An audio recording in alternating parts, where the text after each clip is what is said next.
And welcome back to Shadow of Love. I'm your co-host, Holly, intimacy coach, writer, lover of all things television and great white sharks. I'm joined by my co-host, who's the founder of the Professional Heathen Society and the unofficial president of the Stevie Wonder Fan Club, Ernest. And we're with our special guest, Craig Arlet, aka Izzy Funk, and musician extraordinaire. Thanks for joining us for this part 2 of our episode on love and music. And let's just jump right back in. Izzy, as someone who does weddings, what do you find are the most popular songs that people request to have played? The special songs, which is to say, to define for the people who may not be professional wedding musicians, the special songs are bride and groom's first dance, the mother and the groom dance, and the father and the bride dance. Sometimes you get all three. Almost always you get the bride and groom's first dance, and maybe some combination of the two.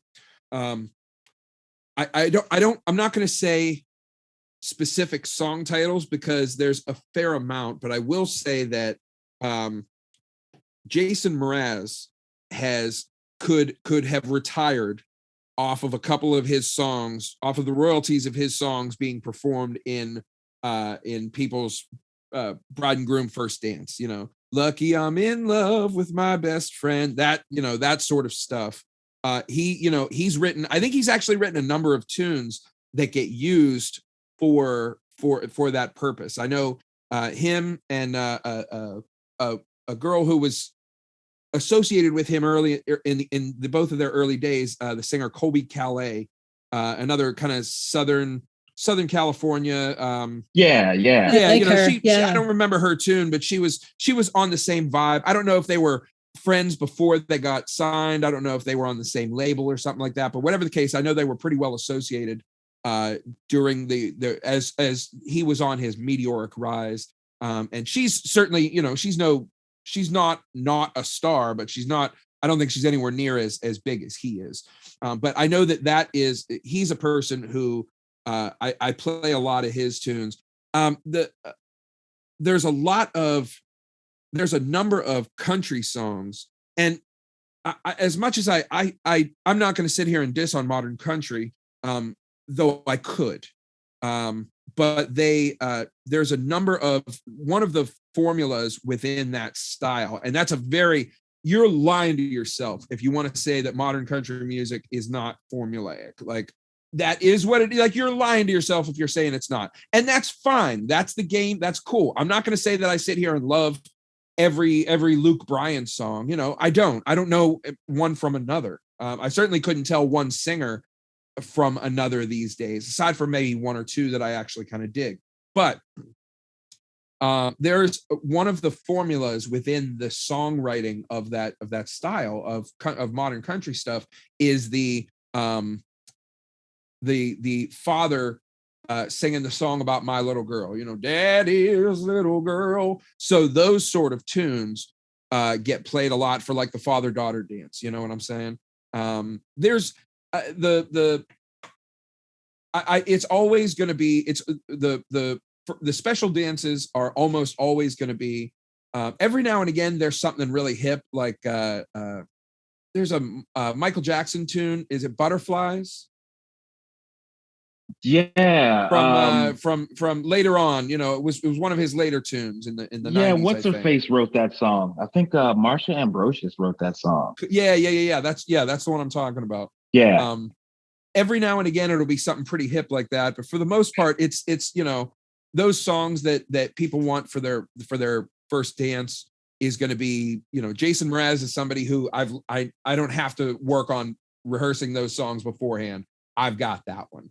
And the modern country stuff is also going to be a big one there. So, and I used to, when I was right before the lounge opened in the early 2000s, I was out on the road from like 1999 through like 2003.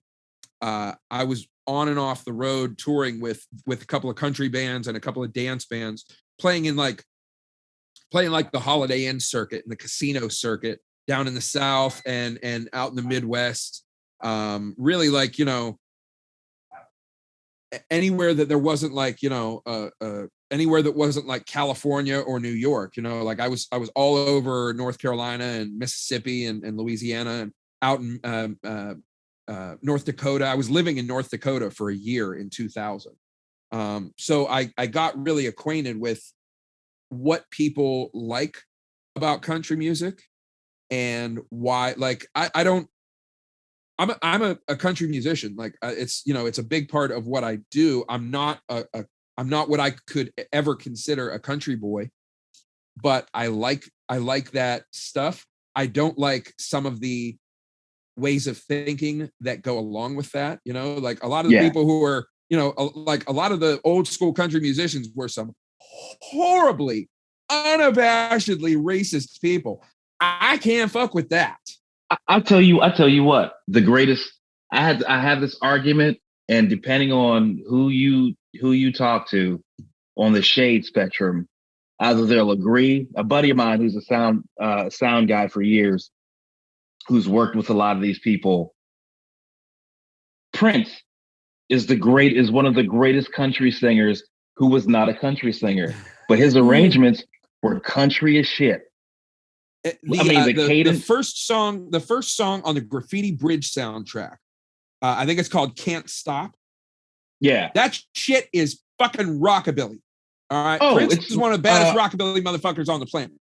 I'm surprised, and I hope you know what? I'm gonna speak this into the universe because I really hope it happens. Put it out there, brother. I'm surprised that Garth Brooks has not done a Prince cover album, right? Because like Raspberry Beret is a dope ass country song. It is. I've heard that done by some country artists. It's out. Yeah, it's a country song. Yeah. Purple Rain is a country song. It's but people don't. I'm like, first off, the dude is from Minnesota, right? He's from Minnesota. He's Midwest, man. He's Midwest. He's like Jimi Hendrix and James Brown had a baby, right? With a little bit of Charlie Pride in there, right?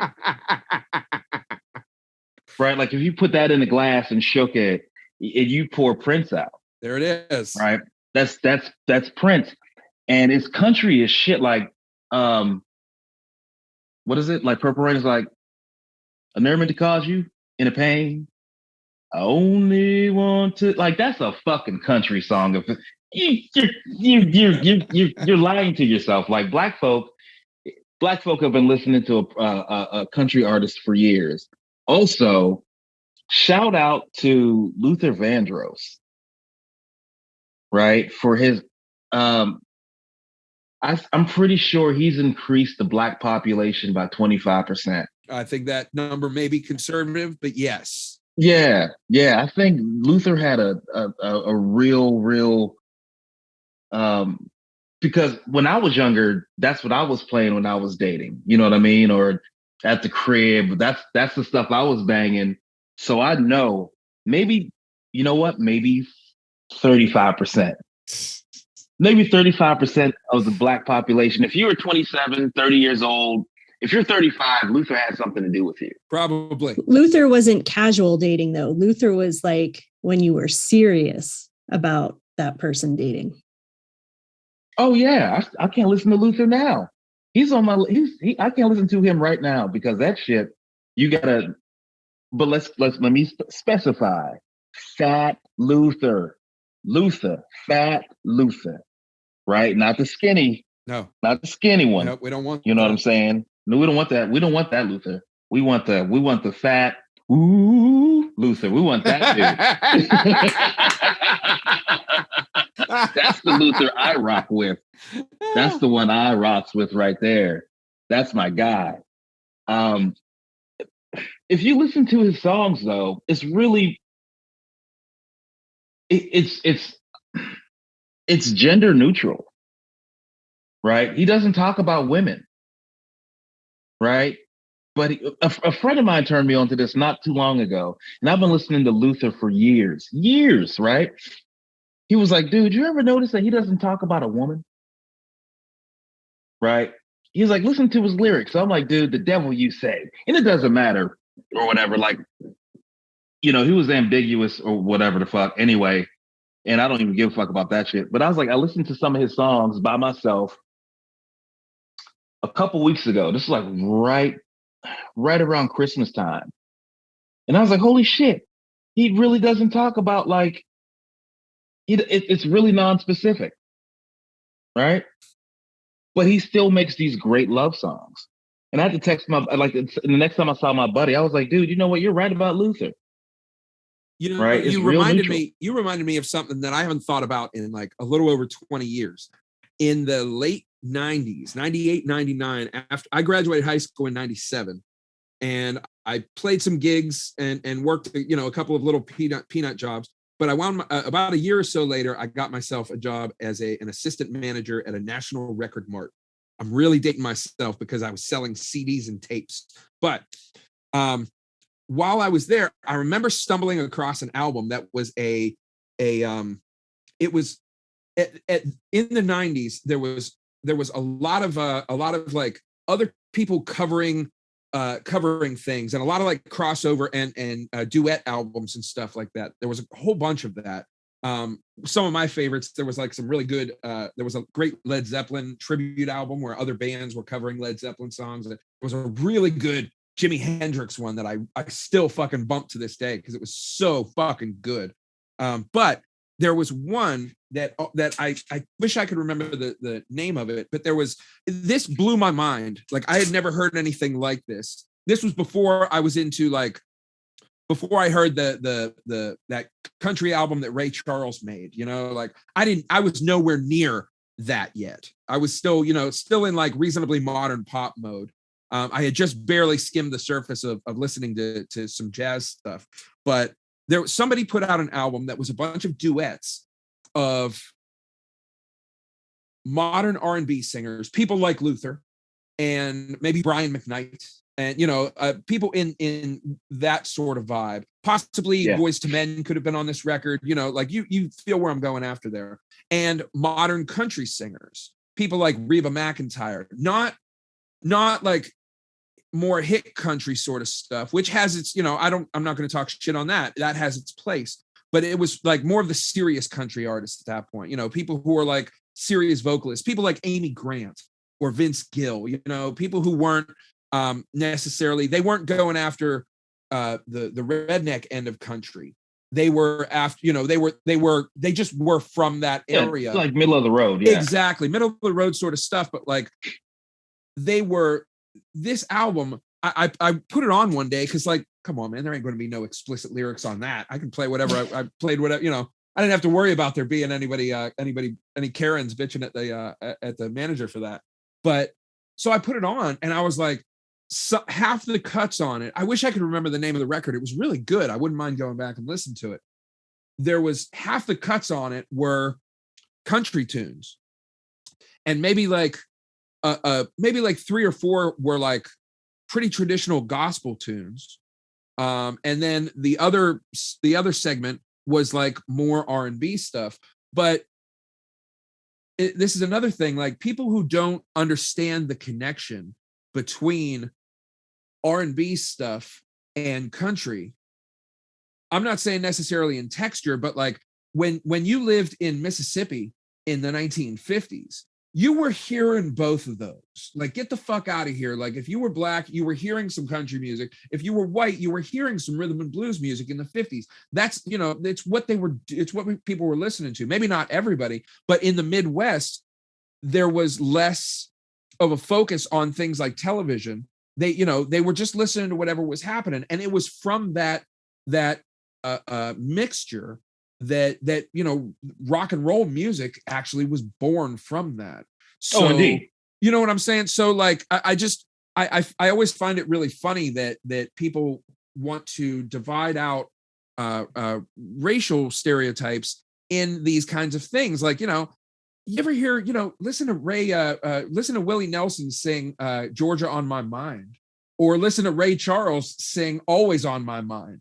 like one of my favorite songs that is On the Road crossover is Again. fucking silly, man. I'm sorry, I didn't mean to cut you off. Go ahead. Oh no, one of my favorite songs in life is On the Road Again. Ever since I was a kid, I've loved that song. Like that's my shit right there. Like I regret I had Willie Nelson tickets and I didn't go. Now I forgot why. You know why?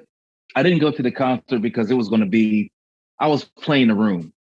It was, Central Coast, California. It can get a little bit, once you leave like LA, like the liberal viewpoints, the further you go up the 101, you know what I mean? Yeah. The necks get a little bit redder and the tolerance or whatever. It's a little bit smaller. It declines quickly. Yeah. Right. Past Thousand Oaks. So I didn't go, but I regret not going because like I wanted to hear him sing On the Road Again. Right. And plus he was a little bit older. That actually takes me all the way back to the beginning of our conversation with Holly's first question. As I'm thinking of it, that song On the Road Again might be that's one of the first songs that my mom played. Like that's, that was one of the first, like, I have an early memory of that being like, oh, so this is a song. Okay. That wasn't like row, row, row your boat or some shit. You know what I mean? Like the super early stuff that I was exposed to, that is most definitely one of the earliest songs that I know of. And while it's, the memory is it's not of a romantic love, but it is of a paternal or a maternal love. You know what I mean? Like I definitely connect that song and my love for Willie Nelson. I like Willie Nelson just because I like Willie as a character and as a songwriter and a great vocalist. I don't give a fuck what anybody says. No, I love his vocals, but like I connect that song very close to that's one of those things that my mom turned me on to at an early age. And my mom didn't connect me to a lot of my early musical stuff. That was mostly from my dad listening, the old Beatles stuff and Beach Boys stuff. He'd make these mixtapes and he'd pop them into the cassette player in the car. And that's some of my first early memories, that and like 3WS, playing like actual doo-wop stuff back in the day. But I would visit my grandmother, both of my grandmothers, actually. My grandmother, my father's mother, who's from Georgia, like deep South Georgia. On Saturdays, you remember Hee Haw? You remember the show Hee Haw? Yeah, yep. I remember She would watch that. I would sit there and watch Hee Haw with my grandmother. And I don't know how we went down. We're going down the country road. But, I would watch Hee Haw with my grandma, right? And because that's just what she would rock. And I remember, like now, maybe last year. It was, I don't know why they brought that shit back, because there's some stuff there. There's like little things in Hee Haw now that I'm like, oh, so shit. Inappropriate. Yeah. Oh, shit. No, yeah. Like sometimes, like the people do like the the three fingers outside of your pocket mean, right? I'm sorry, I don't. It's a Ku Klux Klan thing. Oh shit. Right. Yeah. So like, if you ever see a dude like with like his hands in his pockets, but three fingers out, that's KKK shit. Oh shit! Right? I did not so I'm like, that. I'm sitting and watching this episode, and dudes are doing this shit, and I'm like, what the fuck? What the fuck, grandma? What the fuck? Like, she's from the deep South with like a real Southern. She had that real Southern experience that made her bounce. You know what I mean? So, but she just loved country music. She loved it. And what's the other show? The Dukes of Hazzard. I remember when I was a kid, I wanted to General Lee really bad, and my dad was like, "Fuck no." I didn't get that. Like, I had the Matchbox car of the General Lee. I had that. I didn't even have that. I know I had that, and I'm sure I got some. I along with my fucking Star Wars figures back in the early '80s. I know I had Luke Duke and Bo Duke action figures. I didn't know what I'm going to say this publicly for anybody listening. I'm sorry. I don't have that thing anymore. I don't have the fucking Matchbox car with the Confederate flag, nor am I down with that image in any particular way. No. But like, I had it. I had no idea. You didn't know. I didn't know. I didn't. And had I known, like this was what was so fucking cool. I got to give a shout out to my parents for this. There was never an inkling, a hint of racial prejudice from either one of my parents. Further up into my ancestry, I'm sure quite a bit. But like when I dated a black girl in high school, my grandmother was totally cool with her. I know, like, if one of her kids had dated a black person, that would have been a different story. But her grandson, it was the 90s, she was okay with it. I think she was okay with it because it was finally something that was on her doorstep, and she loved me. So she was like, oh, well, okay, let's give this a try. I'm not trying to talk shit on my grandma, but like, I know what white people were like from that certain time period. It was what they were. It's a shitty way of thinking, but they that's what they were. However, generations after made the correction. I think that's for whatever reason, my dad, whether it was because he was in the Vietnam and was friends with quite a few black people in Vietnam, and that's a hell of a place to become friends with some people, and hellish circumstances to become friends. Whatever the case, I was never raised seeing that as anything negative, as anything. We had a black family who lived in the house next door to us when I was 5. The kid was Carlos. And I said to my mom one time, I said, Mommy, is Carlos made of chocolate? And she said, no, his skin is just a different color than yours. And I said, oh, like how my shirt is a different color? And she said, yeah. And I'm like, okay, cool. And that was it. Oh, I have a crazy ass story. I had to take my son. He was small. He was like 5. And I had to take him to a birthday party. And it was just he and I. And I'm the only black dude there, right? And my son. And there was this little girl, and they did like they didn't do a cake, they did cupcakes, right? It's like, and there was this little girl, I forgot her name. She was blonde, cute. She was like 5. She like fucking housed this chocolate cupcake. Her face was like from here down, like from her nose down, was just covered in like frosting and cake and shame. You know what I mean? But like that kid, like that kid shit, right? This is true shit. And I was just watching her house this cupcake. Like she fucked that cupcake up. Like her soul was in it. Right. And then it was gone. And she was like licked. I can't make this up. Like she like licked the paper, the cupcake paper, and had this look on her face like she wanted more. And here I am, I'm standing next to her just watching this child, right? This chocolate covered baby. And she looked up at me and she hesitated to say it. I can't make this up. She hesitated to say it, but she had to know, right? She just had to know. She was like, are you made of chocolate too? Right? And I looked around because like it was just her and I, like by the cupcakes. And I leaned down and I said, yes. Yes, I am.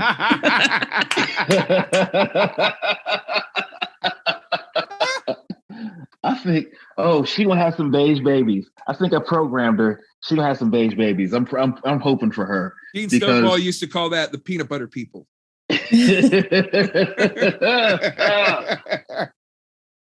So that's some true shit. That's a true story. I can't make that shit up. But like, I remember asking my dad, pleading, weeping to get the General Lee and the Duke boys or whatever. And he was just like, one day when you're older, you'll understand why. Right? Because he just wasn't with it. So, you live and you learn as you get older or whatever. That's that's one of those things. Like as a parent now, my son is 8, and I'm pretty lucky in that, like, I haven't, he's the school that he's at, he's around a bunch of kids who there are a lot of different skin tones in his classroom. And that's, you know, just the fact that he is exposed to that makes it less, you know, that's the sort of thing, like I didn't have that at the Catholic school, you know, so I didn't know in kindergarten, you know, like there was one kid who was brown. So I didn't quite know that, but the fact that I wasn't, that my parents didn't make any kind of a thing about it, you know, like they would have my friend Larry over for a birthday party, you know, they would have my friend Daryl over for a birthday party, and there, you know, it was all good. Like the if they had made some type of an issue, I'm you know, as an impressionable 4 or 5-year-old kid, there's a distinct possibility that I may have you know, developed certain feelings about Black people that way. And you know, because there was none of that in my household, it was, you know, the general vibe growing up was Black people are just people, you know, they're just like the same as me. And that's not something that everybody gets. That's not an opportunity that every white kid has. You know, and that's how you know, the idea of gender, you know, racism gets passed down. You know, that's a learned thing from parents. And I'm in, you know, just by the luck of the draw, I was born into a household where I wasn't taught that. And I'm you know, that's one of those things, like I wish I could thank my dad for it. And I you know, I've mentioned that to him, and he's like, well, you know, you're just, you know, we just tried to raise you to be a decent person, you know, like, so there's that. Yeah, you know, my parents would talk about it, but I'm split because like most of I'm like 50-50. Half my friends are white, half my friends are, you know, Black and Hispanic. You know, most of my friends on the coast are white. You know what I mean? And it's not because, one, in that area, there's not a lot of Black folk. Like once you leave LA, the spectrum gets brighter and it gets brighter and brighter. Yeah, no doubt. Or browner. You know what I mean? So most of my friends there, and you know, I just learned that, like you said, people are fucking people. You know what I mean? Whatever, but values are taught. You know what I mean? So I'm cool with that. I'm cool with folks as long as they're cool with me. You know what I mean? I know people have their hangups or whatever. But I'm, like I said, if you're cool with me, I'm cool with you.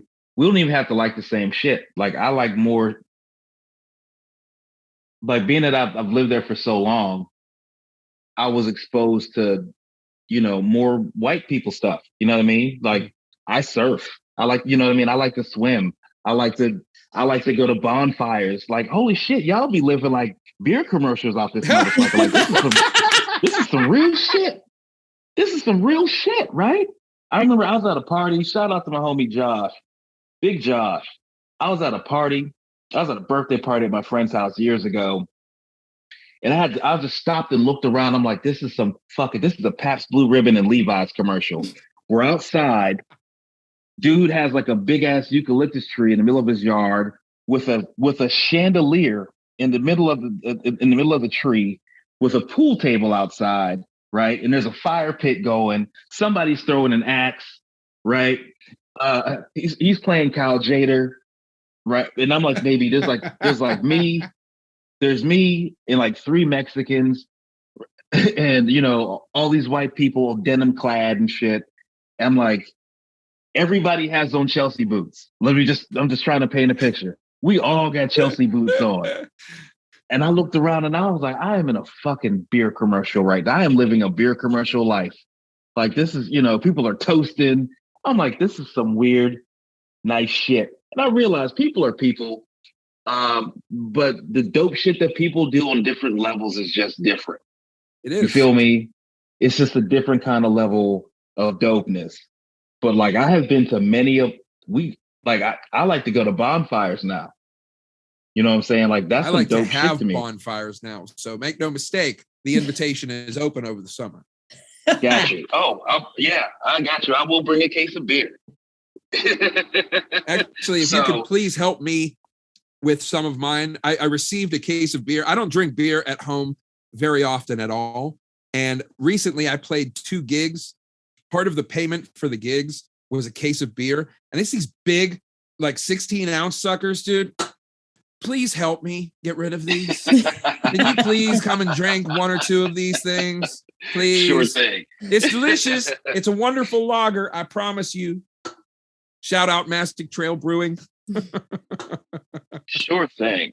But yeah, man, people are the same, but people are different or whatever. People are the same. And dig this, to go back and continue on with our theme, is everybody has their soundtrack. Everybody has the soundtrack to their life. Most everybody. I'm not going to say everybody. That's speaking in superlatives. Most everybody has their soundtrack to their life. We have the songs that were there while we were hurting. We have the songs that are there to help us celebrate. And many people share the same songs. You know, you go to a wedding very often, and the first thing that the DJ is going to play to get you out on the dance floor is Celebration by Kool and the Gang. Okay, like there are certain, we've got as a modern American culture, we've got some standards that a lot of people share. The people who aren't too deep into music, they listen to what's on the radio, they listen to popular music, and that's fine. And I'm not talking shit on those people, because it takes them to for music to thrive. You know what I mean? There has to be people out there who don't get too deep into it, Elvis fans and whatnot, Beatles fans. It's very easy to be a Beatles fan because they're everywhere. You know what I'm saying? But they are but it's very harder to be a fan of me because I'm not everywhere. You know what I mean?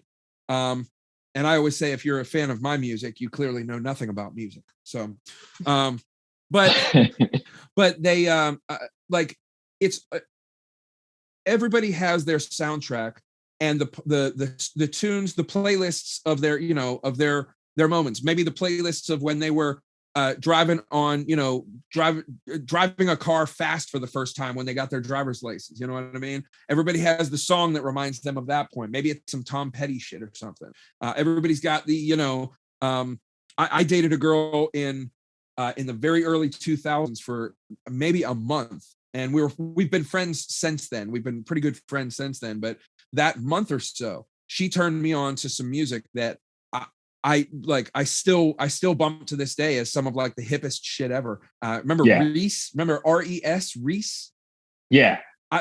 She turned me on to that one Reese record, How I Do. And I was like, Jesus Christ, like this is one of the best records I've ever heard. And it's still one of the baddest neo soul records that I've ever heard. Oh, but if you see me walk into a room, because I have like you said, like a soundtrack. Uh-huh. If I walk into a room, like say I'm walking into a bar or a club or whatever, in my head, because I'm old school and I think I'm too cute for my boots sometimes. So like in my head, the beginning part of Give Me Your Love by Curtis Mayfield is playing in my head when I walk into a room. I'm revealing this shit openly. Like everybody should have like, like how like in I'm Gonna Get You Sucker, where he says like every hero needs a theme song. Right. In my head, when I walk into a room, if I'm cute, if I got my fly shit on or whatever, Give Me Your Love, just the beginning part. The doom, the doom, doom, doom, the doom, doom, blunk, blunk, blunk, doom. That part, that's in my head. Like when I walk into a room, you can't tell me shit. You can't. My walking into a room, that's so funny because Curtis Mayfield plays a part in mine as well with Freddie's Dead. Even though the song's a little bit darker, but if I'm walking into a room and I'm feeling good, it's I'm feeling good.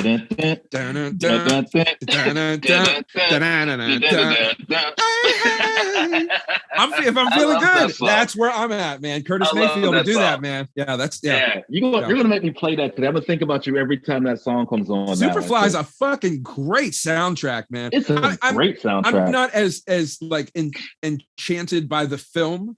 I went through like as a reason. I'm not a deep film lover, but like I've gone through a number of phases And I watched a lot of the blaxploitation stuff, that Foxy Brown, Shaft, like the standard I love ones, Shaft. Yeah. They're super cool movies while not necessarily being good movies. But Yeah. they're cool. That's what I'm looking for from those. You know what I mean? So as a guitar player, this is like a hidden gem on the Shaft soundtrack because I bumps that. Is Cafe Reggio. Listen to the guitar solo, which pretty much goes the whole way through the song. It's a slept on gem. I love that song. Like that's on my list. Like I play Cafe Reggio a lot. Okay. I think, I'm like everyone loves them. I love because like that was like the first time I really, because like my dad's a minister, and like Shaft was the first like badass I ever saw as a kid. Like besides Tubbs on Miami Vice, shout out to Miami Vice. Besides Tubbs, Shaft was like the coolest motherfucker in my world as a little kid. Yeah. Right. I'm like, oh, you keep your gun in the freezer? So like, that's what I'm gonna do. Shaft, why do you have a gun in your freezer? I'm like, bitch, because that's what Shaft does. You know what I mean? So that's where I get like little quirks and shit. Right. To what my friends used to call me Shaft when I was younger. Because that was just like my little, like Shaft and Big Daddy Kane were my spirit animals. All right. Yeah, nobody's ever thought I was cool enough to call me something like that. and if they didn't think I was cool enough, they were right. So yeah, I mean, music plays a big part. Even it's like I think one of my favorite parts is about all of this though is how is the fact that it's a shared thing. I mean, I don't know that the music that I have such a connection to has the same effect on the people that I was with at the time. You know what I mean? I like to think that maybe it does, but I don't know. They've got their playlist. They've got, I can say that doesn't apply in live situations. If I saw somebody live with somebody, that connection, like I know it's a shared connection because we had that moment of watching this person do their thing, like right there in front of us. The only thing separating us was a microphone and some speakers and some air. That was it. So if I went to a concert with somebody, that's like almost like a different connection. I was dating a girl who I actually met through the lounge. This girl, shout out Jen. If you're listening, Jen, I hope you're doing great because you were awesome. But I took this girl and I dated for 3-4 months, something like that. Not long before my wife and I met. And she wanted to go see, she was a student at Pitt at the time, and she wanted to go see Bowie, and she wanted to go see Prince. So we went to see Bowie during that time, and we went to see Prince during that time. And I'm glad that I have no idea. I think that girl lives out in San Diego now. I have no connection to her. She's not on any social media except for like LinkedIn and shit, which, but I don't know. She and I don't have any other kind of communication, and we didn't necessarily turn each other on to a whole bunch of music, but I hate to sound all Humphrey Bogart with it, but we'll always have Prince and we'll always have Bowie. Oh, shout out to Prince, because I remember, you know what? When was that? Was that like 2004? It was the Musicology tour. I want to say 2004, man. It was 2004. I remember that because this is true. I was bartending at this place, and I was standing outside, and there was a woman who was a regular at this spot who would always like look at me in a flirty kind of way, but like never made a move or never said anything to me. I'm standing outside of Tonic. I'm aging myself. I'm standing outside of Tonic, smoking a cigarette, and I was talking on the phone, and I see this woman whom I knew from work or whatever, like a regular at the spot. And she was a little bit tipsy. This is a true story. She was tipsy as shit. And she was like, "Hey, Ernest," or whatever. And I was like, "Hey," I'm not going to say her name. And I was like, how are you? I'm like, are you okay? I'm like, I think I need to put you in the cab, whatever. Cause like she was a little bit wobbly, right? And she was like, do you like Prince? And I'm like, yeah, I do. I love Prince, right? And she whipped out these tickets out of her purse and handed them to me. And I was like, oh, thanks. And then she grabbed me by the back of my neck and started kissing me dead in my mouth, right? It was the most Chardonnay soaked kiss I've ever had, ever. I'm like, I got drunk. Just kissing her in her mouth. I'm like, I bitch, let's split a cab. So yeah. Shout out to her for giving me those tickets. Wait, right? was that like right before the show? Like, did you go to the show right then? It was right before the show. So like right before the show was to happen. It was a day before the show. Okay, that's what I was curious right? about. And I couldn't go to the show because I had to work. And I couldn't get out of it. No matter how hard I tried, I just couldn't get out of it. Nobody was available. And I was like, fuck. But I did see Prince, which was really dope. LA Forum, the old LA Forum. Oh, fuck. Yeah. When he was doing a residency there. Oh, yeah. I saw him. It was the Friday, Memorial Day weekend. Mm. And he did, I think we left on his like 7th encore. You left early then. We left early. Right? Because he just kept cranking them out. And I'm glad I had the fortune of, like many people had, to see him perform before he passed away. But goddamn, I should have went to that show then. I should have went to that show that night back in the day. That's one regret, but I did actually get to see him, which was cool. And I did actually get to kiss what's her face, which was also cool. That's also cool. I feel like it's actually almost a better story to have had the kiss than to have gone to the show. Like the show, it's going to be a badass Prince concert, but like you got the kiss. Yeah, who amongst us has not had a drunken kiss on Liberty Avenue? Excuse me, I'm sorry. I'm going to have to correct myself. You got the yes. Yeah. Yes. Digga.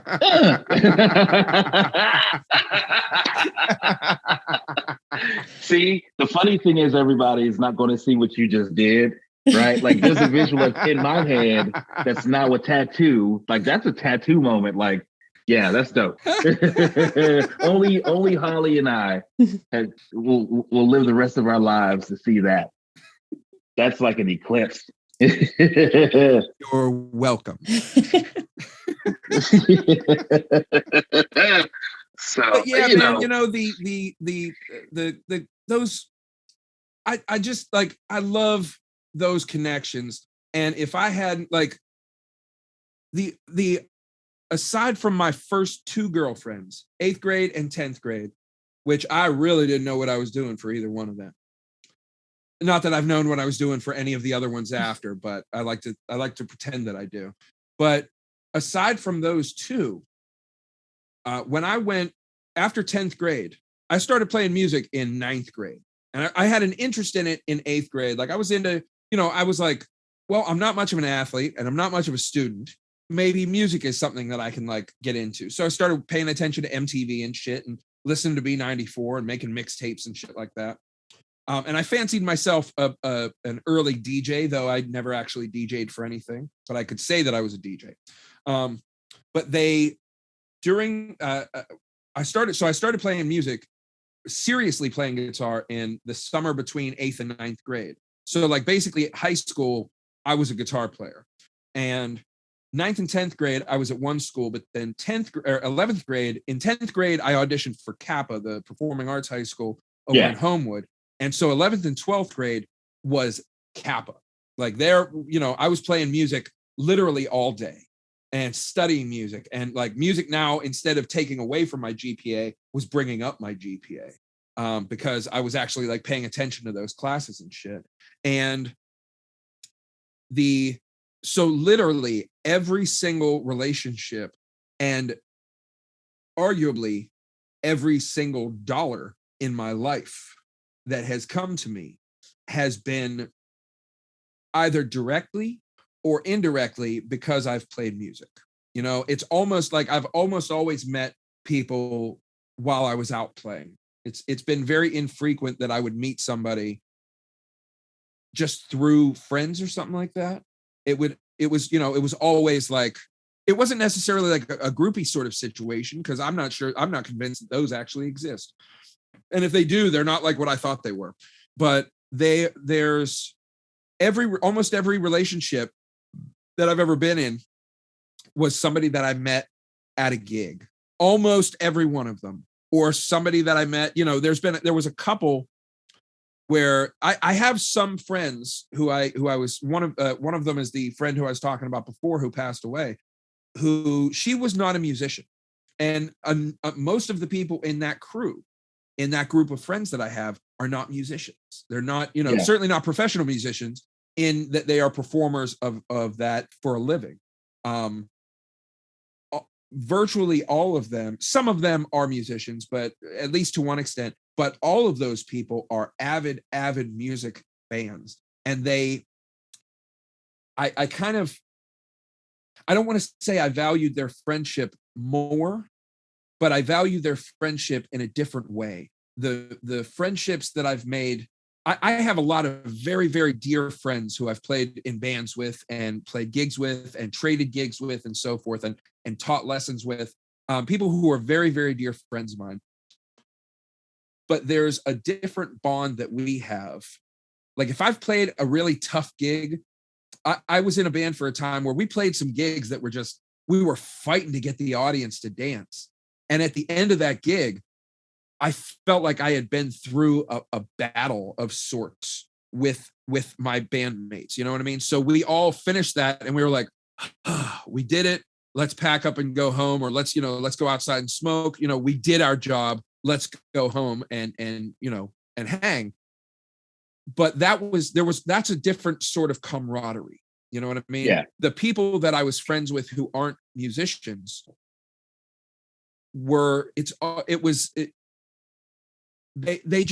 just wanted to be around them, and they just wanted to be around me. Like they were just, we were just around each other for the fun and for the for the enjoyment of each other's company. You know what I mean? Yeah. It was a different thing. I've always taken my work home with me. Like I've met Holly through the lounge. I have a shadow lounge wife, divorce, and baby. Huh. Right? Yeah. I have a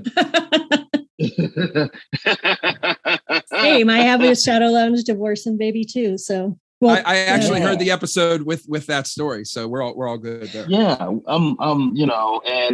let me see. Before that, I've tried not to do it the best that I could, but my last romantic interest before that was from the Crawford Grill in Station Square, and yeah, I'd be taking my work home with me. Well, I think it's a particular environment, and I think people who gravitate towards music and gravitate towards that kind of social setting, like I value that. I would rate it differently. Like if I have friends that aren't into the same music that I am, it's a very different relationship than my friends that I'm connected to through music. And the people that I've been connected to the longest are the people that I've met through music. Hands out. I mean, I'm getting my third divorce that I found out that, husband number 3 didn't like the Beatles. And that was like after we were married. And I was like, I don't know. I don't know.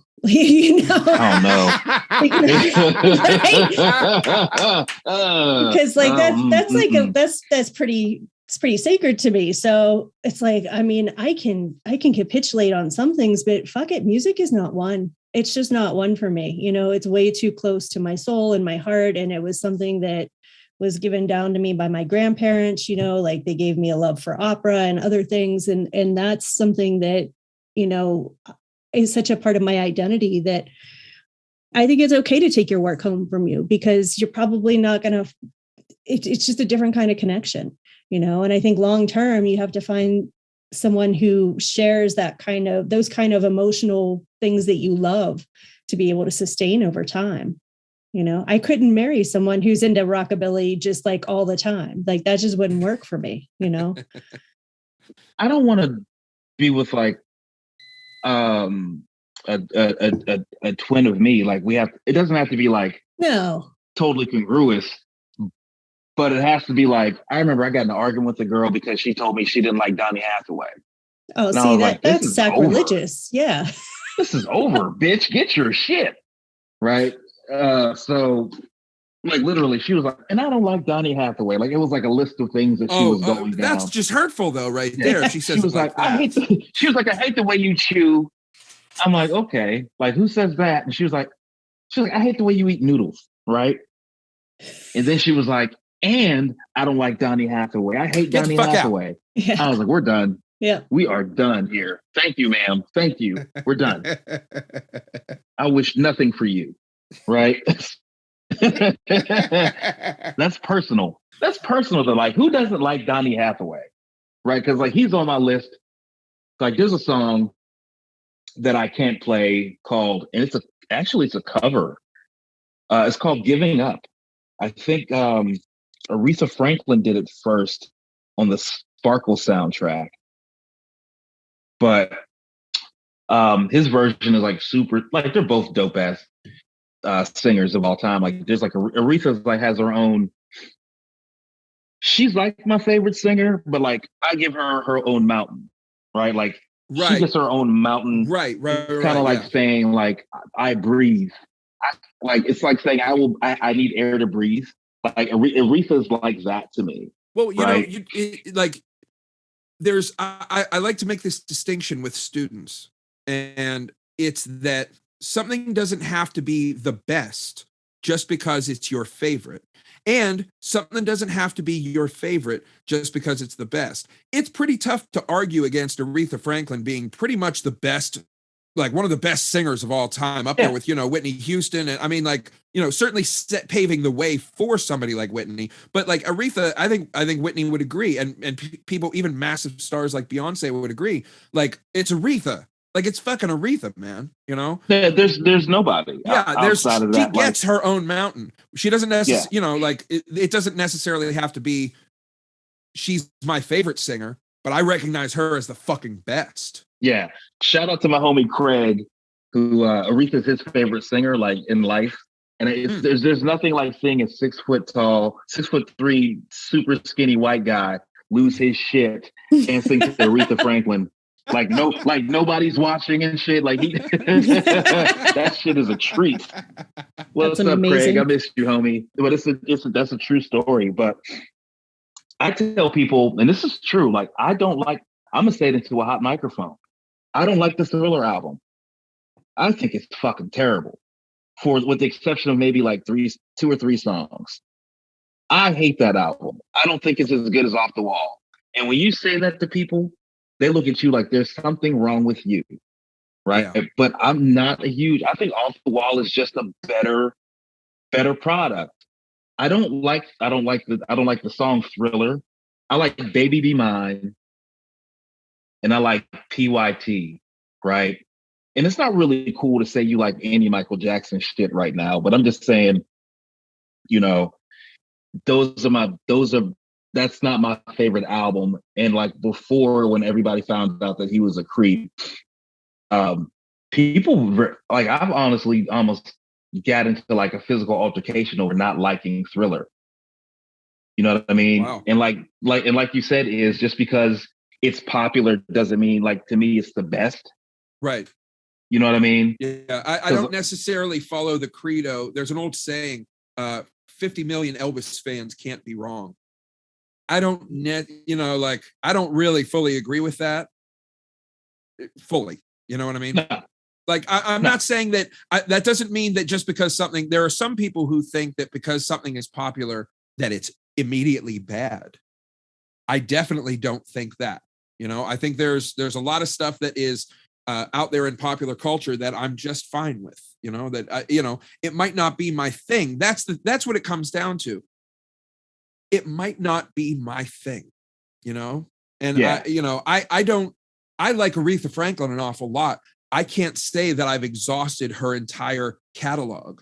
I know some people who have, and man, my man Vince Wiley, is a vocalist around town who I play a lot of gigs with. used to be a singer in the Boogie Hustlers. Vince, you know, Vince is yeah. cool as shit. Yeah. Vince is yeah. cool as shit. And he was telling me, one time we were playing a wedding gig, and he was playing some like break music or music while during setting up, and it was an Aretha record, and it was nowhere near the hits, like 10 or 15 layers deeper than the hits. And Vince he's like that. He's one of those cats who like will dig super, super deep into something and find the absolute gold that you've never heard. I've never heard some of those tracks, probably never will again, but they were fucking bangers, every single one of them, man. So mine is Tracks of My Tears. Oh, Smokey Robinson? Yeah, she does a cover of that. And she just for real? She murders that song. She just fucking murders it. And it moves me. Like, she has a way of ending a song, like how she does it. Like she does that build up. Like, wait for it. You know what I mean? Like all of her songs are like ooh shit, like a grand finale. Like when she brings it home, it's like the Macy's 4th of July fireworks grand finale, how she brings the song home, right? And this song is like that's like on my list. That's literally on my list right now, songs that I play a lot. Or like if you want to know the mood of like, that's my song, Tracks of My Tears. People say I'm the life of the party because I tell a joke or two, ... You know what I'm saying? Right. So that's like on my list of in the moment songs, right? That and holy shit. Not what is the name of the song? What is the name of that song? I don't know. I'm sorry. Open Your Eyes. Like, no, Open Your Eyes by Bobby Caldwell. Right? Like, I love that song. Like, even though Common sampled it, and then I play like, I don't know why, because I think the arrangement of the song is beautiful. Is All I Do by Stevie Wonder. That's like on my list right now. Right? And what else am I playing? I'm like looking through my recent songs. Get the Girl, Grab the Money and Run. Down Here on the Ground. Right, Holly? God Is Love. Also, like, I gotta find the courage to play this album. It's called I know you heard of it. It's called Hear My Dear by Marvin Gaye. Oh, haven't heard that in a long time. Do you know the story of this album? I don't know that I do. No. This is a true story. So Marvin Gaye was divorcing Anna Gordy, Berry Gordy's sister, right? After like a real torrid marriage or whatever. And he had to pay her millions of dollars or whatever to get for the divorce. And also the judge made a ruling, fucking California. The judge made a ruling that all the proceeds of his next album would go to her. Right? So he had to make an album that he wasn't going to see a dime from in royalties or whatever. Not one dime. And I think it was his like last record for Motown. I'm pretty sure. I would imagine so. Or he might have been yeah, because it was pretty rocky. So he went into the studio and made an album about divorce. Like that whole album is about like the first song is about how he met her. And there's songs in there like Anger.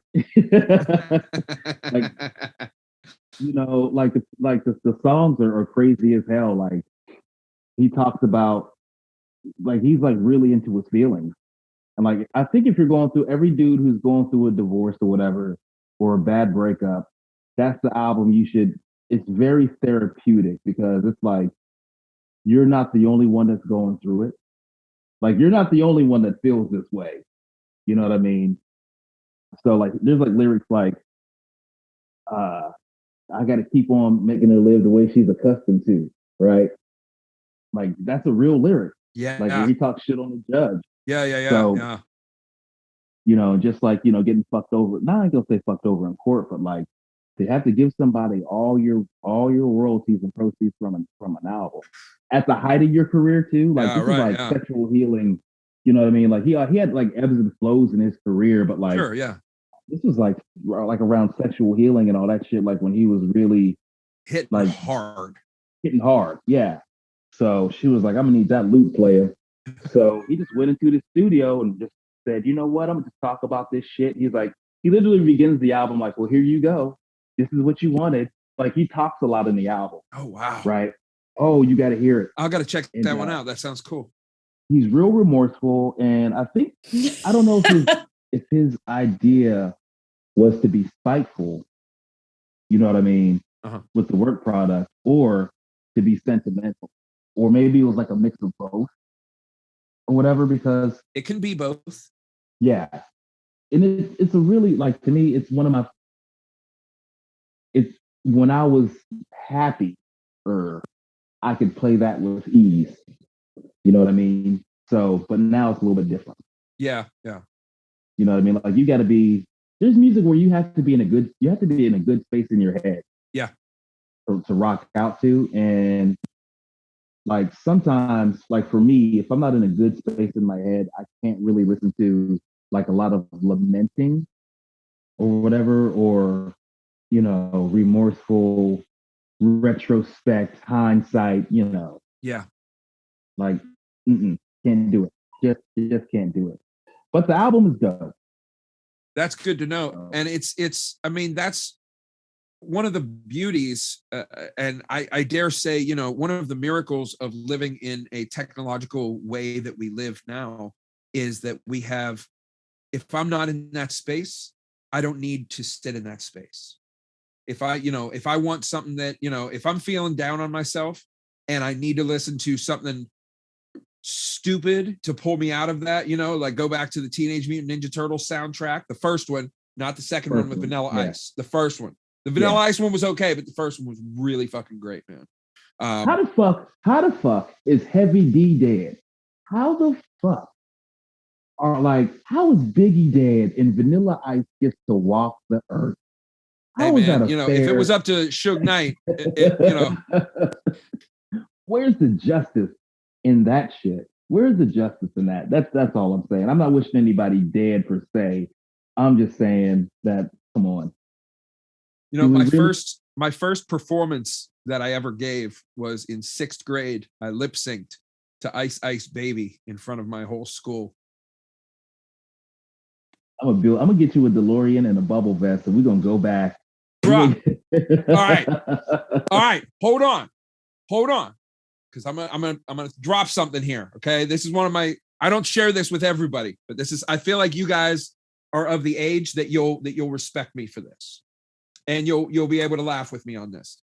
The honest to God reason that I decided that I should at one point focus on playing an instrument, that I should learn about music, is due to scenes in 2 movies. All right.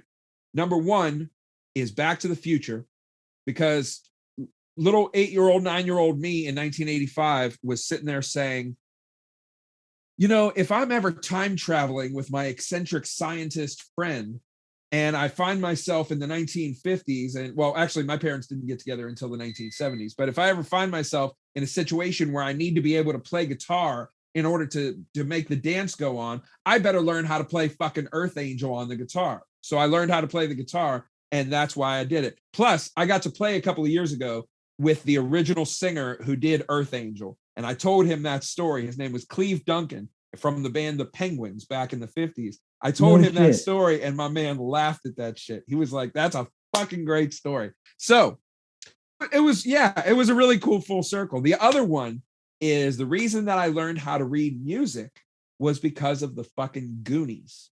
Remember, the girl had to sit there and play the piano and play the chords on the bones, and then the big stone would drop and they could go down the water slide into where the octopus, and octopus is in the deleted scenes, but where the pirate ship was and shit like that.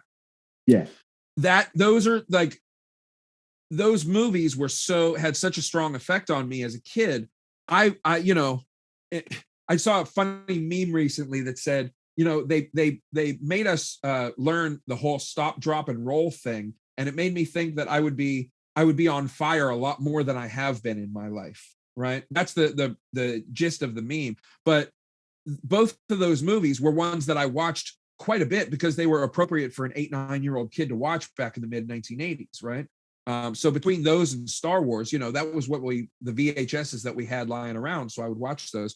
And I was under the impression that if I went on an adventure for, you know, like for lost pirate treasure or something, it would be an advantageous skill to have, to be the person in the crew who knows how to read music from the back of a fucking treasure map.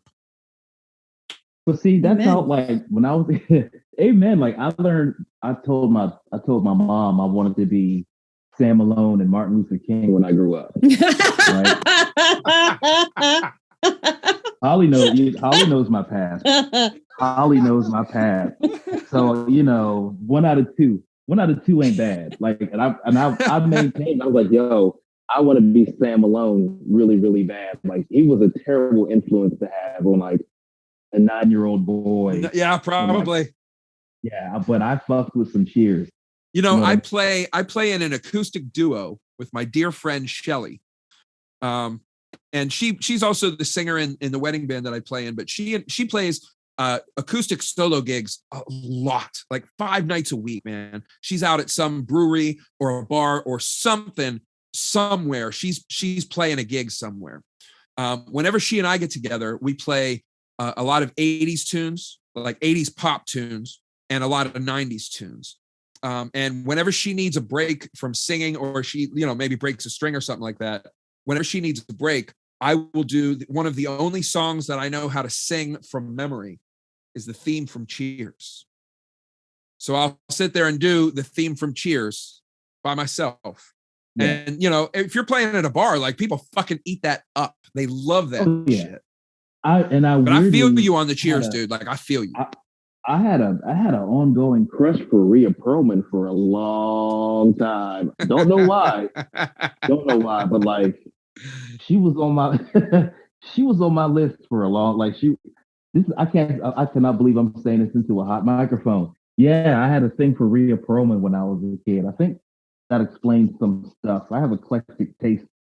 Isn't she married to Danny DeVito? Yes. Yeah, she was married to Danny DeVito. So she's into dudes off the beaten path, dude. Like, I think you might be, you know, a little bit too good looking for her. I don't, you know, but when Danny DeVito stands on his money, he's 6'5". You know? It's okay. I had a crush on what was it, Lilith? On Cheers. Oh yeah. BB Newark. BB Newark. Yes. Thank you. Yes. She's a sexy motherfucker, though. Yes, no, she was hot, and she was that uptight shit. I was like, oh, she could boss me around a little bit. Oh, I've had both versions of her. Like, oh, bring your laptop to the bar. Yeah. I love me some. I have slept with many a nerd, and because one, this is a true story. I fucked this up so bad. I'm not gonna say her name, but I fucked this story up really, really bad. She was really, really. I like nerdy. I'm not gonna say nerdy women or whatever, but like, I remember I met her at the lounge. I'm not gonna say her name. She wore glasses, whatever, and she was really, really cool and really cute. And she was a little socially awkward, just a little bit. You know what I mean? And she walked up to me. She had the city paper in her hand, and she was talking about some event. I can't remember what it was exactly. And she asked me, did I want to go with her to the event? And her hands were shaking, right? Like, why is the paper shaking? She was nervous, right? And I couldn't make it to this thing or whatever. But we ended up talking, like we would chat each other up or whatever. And one night she was like she gave me her number, and I called. She came to the lounge, and I called her up late. Right, called her up late, and went over her house. Like, she was super nerdy, right? Like, she was. What did she do? I think she was an engineer sometime. Anyway, we started, getting hot and heavy or whatever. And when she took her clothes off, Beyonce would blow her brains out if she saw this woman's body. She like, this. It's a fucking wrap for me. Like, I shouldn't walk the earth with this bitch existing right here. I mean, her body was amazing, right? Her body was amazing. And it turned into a thing because, one, I'd had a couple of drinks after work, and two, she had a cat. Right, I think she had two cats, and I'm allergic to cats. Yeah, me too. So everything went off the rails for me real fast. Oh, it went off the rails. Right, it just was bad. It was just like it was bad. oh, you And poor thing, dude. it was all the things that I did not want to happen happened that night, and like I couldn't breathe, and it was so bad to wit that like I asked for a I was like, yo, what's up with a do-over? She was like, nah, dude. Oh no, dude. Nah. I was like, she knows who she is. Shout out to her. Right. But like, and I apologized profusely, like, yo, I was tired. I was this. And you know what, fellas, it's okay to admit when you had a bad night. Jordan didn't make all of his dunks. You know what I'm saying? So, he made a lot Tom of them. Brady, yeah, he made a lot of them. Yeah. Tom Brady didn't throw all the touch. He's thrown all the touchdowns, but like not every pass was a touchdown. This shit was a fumble. It was a sloppy fumble. I dated a girl. I dated a girl in like 2001, 2002, and it was of the list of people. And I'm not saying that a physical list exists. It may or may not. But of the people of all the girls who I've been in a romantic relationship with, the number, if you filter out the number of them that lasted a week or less, the number dramatically dwindles. Like in terms of relationships that lasted more than a week, there's maybe, I don't know, maybe 4 names on that list, maybe. One of them is a girl named Michelle, who I met, I think pre-lounge days. I didn't know. I think I took her over to the lounge one time when I was playing with Gene, but she, we went out for all told on and off sort of thing over like maybe a year or 2, right? And one time she was living over in Oakland while she was going to Pitt. And she was like, hey, my roommates are gone for the weekend. Why don't you come over? Why don't you stay over on Saturday or a Friday night after you play? And we can hang out for the whole weekend and like, just hang out here at my house. And I was like, cool. And I get there and there are kittens all over everything. And I was like, oh shit. Do you have any kind of allergy medication at all? And she was like, I don't. And I'm like, fuck. And it was like what was supposed to be this like really amazing, fun, awesome weekend of having, ordering food and having sex in places that we just probably shouldn't be within the house. Like that just was all shot to shit because my sinuses thought that I was being attacked somehow. Oh yeah, I was in a moment and in a place, and I was like it was like I sounded like Biggie for like a second, right, in a moment and in a place that is special, and I was like, do you have a cat? But where I was when I asked the question is another story. So like, I was like, do you have a cat? And she was like, yeah, I have 2. And I was like, oh. She's like, are you okay? I'm like, oh, I'm going to be fine. I'm going to be fine. Her body was like it was, I can't describe it. I really can't describe how magnificent this woman's body was. It was crazy. And I just really wanted to just see it one more time. Just let me see it one more time. Right? It was like, because one of my favorite movies is Indiana Jones, right? And like, I need to see that again, right? But imagine like if I couldn't see her, she had the Indiana Jones of bodies. Like, it was crazy. I salute you, madam, wherever you are.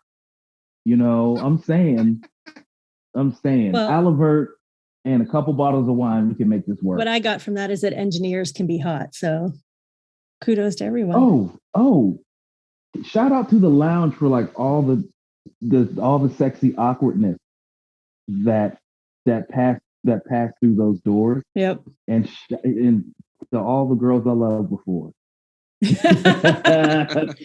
So to wrap it up, can each of you give me, if you had to be stuck in like your own version of whatever hell would be, what is the one love song that you could listen to for eternity?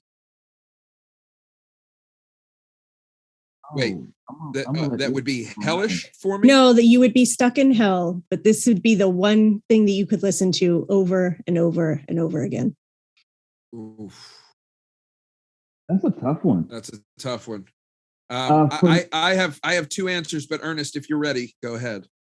And she knows who she is in a sentimental mood. God damn it! You stole my fucking answer. Fuck, man! You can't do that shit. Look, man, there's a woman that walks this earth who, and bless her heart, walked away with a piece of me that I couldn't get back, and that's not like, and that's the song. There are actually two women who walk the earth like that. Yeah, for me, no, there's just one. I'm saying mine is the other one. Oh, you have two. Yeah. I have the one, I have that one who walked away with, that piece of me, and that song was a big part of us. So yeah, that's the song. And there's a Misty Blue by Dorothy Moore is one of them too. Mm. But because she pours her heart out into that song. Yeah, that's just a song I can't listen to either. I played it not too long ago, and I was like, I should not have done that to myself.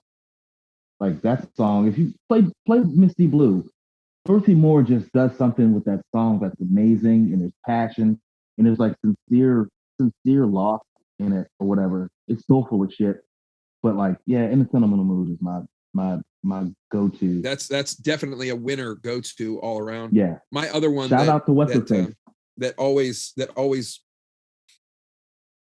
I was thinking about something recently. I was thinking about, there used to be a cartoon in the funny pages, and it was called Motley Crue, and it was about kind of an inept husband and his wife, and they were both, in their 40s, 50s, middle-aged sort of thing. And there was an episode where the husband is driving home from work in the first two panels, and he's crying, like he's visibly crying and sad. And you see that there are musical notes, so that shows you that music's playing. And the third panel, he comes home and he goes and gives his wife a big hug and holds her real close. And the last panel, she says, "You've been listening to the country music station again, haven't you?" But so in line with that,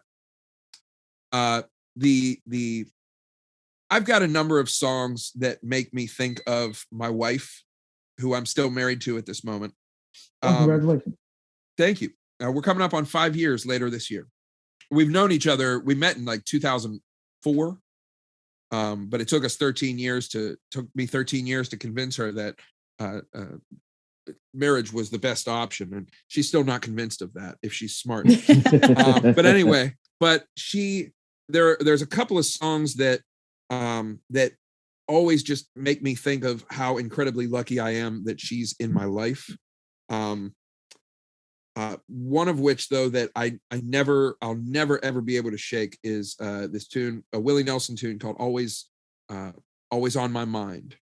It's a great song. One of the most. It's one of the most beautiful songs of all time, man. But that's just one that, like, that particular tune is one.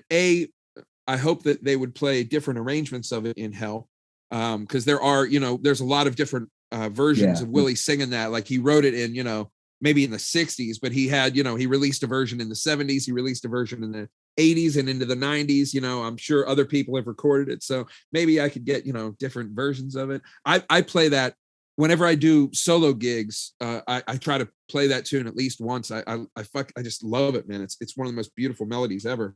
And but that's one that I've got a lot of connections to past relationships through a piece of music that we shared, whether it was something that we shared or not.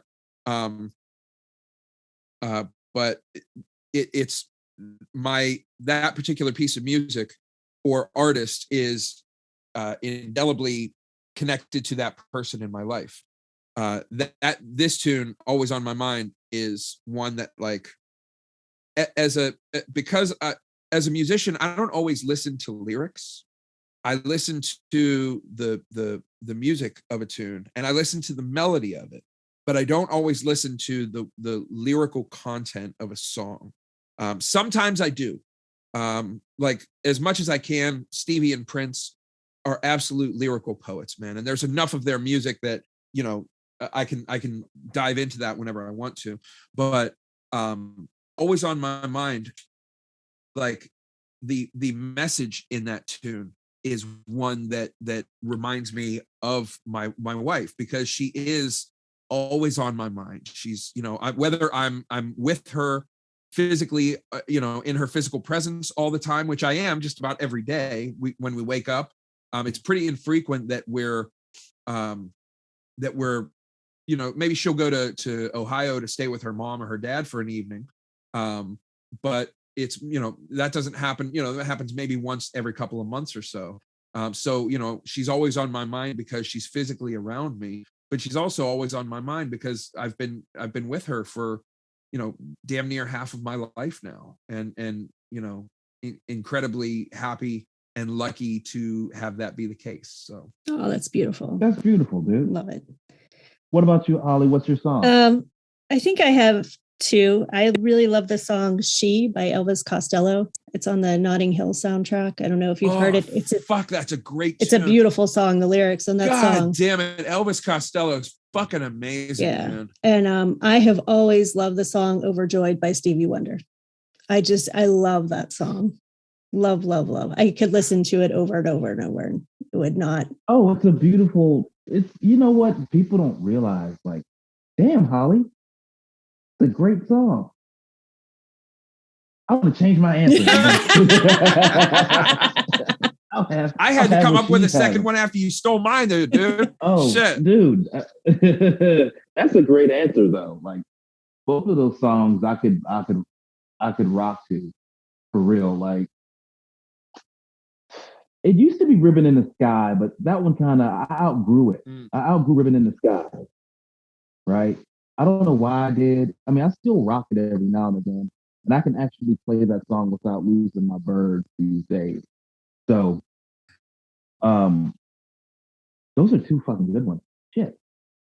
You know, I had a tune that there's this weird song that keeps, I shouldn't say it's a weird song. There's a Bob Dylan song called Don't Think Twice. And it's a strange tune to me because it keeps, it was first, the girl that I dated back in like 2001, this girl, Amy, who has become one of the world's foremost authorities on roller derby since then, and has written 2 books that are pretty successful about it. Shout out to Amy. She turned me on to this Dylan tune that's called Don't Think Twice. And it like, I remember she wanted to sing it one day. So I brought an acoustic guitar over to her house and I learned it and we played it. And it was a great fucking tune, man. I think Susan Tedeschi, this blues singer, did an arrangement of it that was really fucking hip and like kind of a gospel-y sort of version of it. And the strangest, like, that song though has crept its way into my life like at 3 separate times. Like it you know, back in like 2006 or 7, I was playing with a band around town, and the girl who was singing was like, I want to do this Bob Dylan song. And I was like, wow, I know that song. Okay, let's do that song. And then a few years later, somebody else I was playing with wanted to play it. And recently I heard a country instrumental version of it. And I was like, what the fuck? Like, even if I wanted to get away from this song, which I don't, because I like Dylan in general, and I really I've always really liked this song. It's really it's a fun it's just a fun song to play over. Like the chord changes in it are really fun to play, fun to play guitar over. But I can't get away from this song if I tried to. Like it just keeps coming back into my life, like that significant other that you really don't want to keep coming around, but you just can't stop. You just can't stop yourself whenever they do, Oh, I know how to get rid of them. Oh, leave that to me. Did you say get rid of a spouse? Yeah. Well, on that note, it has been such a joy, Izzy, and we've had so much fun with this episode today. I'm really looking forward to having you on again at some time. If you'd love to come back, we'd love to have you. Oh, please. Yeah, please. Really please. Quite enjoyed talking to the both of you. This has been, Ernest, it's been my pleasure getting to know you. Holly, it is always my pleasure getting to talk to you. You're just an absolute peach of a human being. And you have you have a couple of really awesome kids too, despite the fact that they are, morally bankrupt teenagers. I'm sure they'll grow out of that with a pretty awesome parental figure in their life. So. Oh, I don't know where I would be without Holly. She's amazing. She's my seasoning salt right now. Thanks, Ernest. And on that note, we'll wrap up our show for today. Thanks to my co-host Ernest and our special guest Craig Arlet, aka Izzy Funk, for an awesome show. Please check out our website, sol412.com. Get your merch, listen to former podcasts. Special thanks to our sponsors, Orgastronomy and Unbound. And as always, if you find yourself in darkness, we hope it's in the shadow of love.